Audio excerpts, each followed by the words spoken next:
les listes électorales.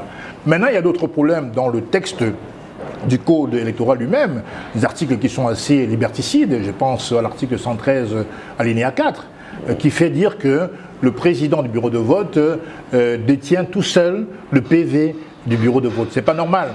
Quand il y a des scrutateurs dans un bureau de vote, chacun doit pouvoir avoir un exemplaire du PV et aller ensemble à l'antenne de l'ECAM pour présenter les PV, pour voir si les chiffres sont concordants.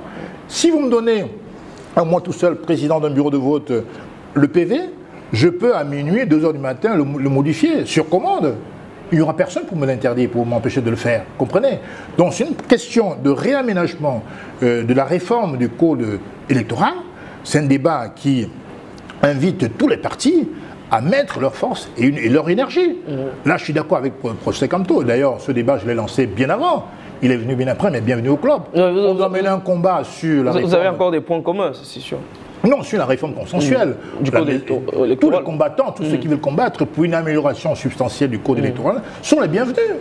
Bienvenue à M. Camteau qui s'est joint à ce combat-là. C'est un combat qui est ancien, depuis ONEL, vous comprenez, depuis le SIF. On est passé de ONEL 1 à ONEL 2.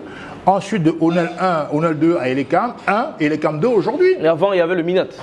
Avant, il y avait le MINAT. Donc, merci pour la précision.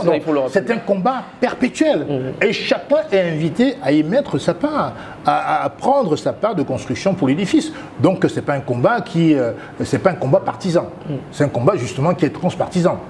Donc, moi, je redis ici qu'il faut vraiment changer ce code parce qu'il n'est pas bon, il est même mauvais. Mais néanmoins, ce n'est pas une solution que de boycotter. Parce que justement, pour donner une chance de réforme à ce code électoral, il faut plus d'élus dans les parlements et dans les conseils municipaux. Parce que la voix pourrait porter. On pourrait être audible dans un conseil municipal qu'au quartier.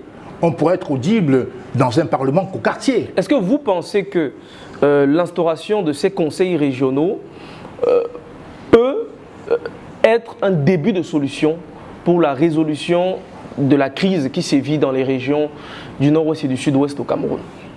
Sincèrement. Je pense que si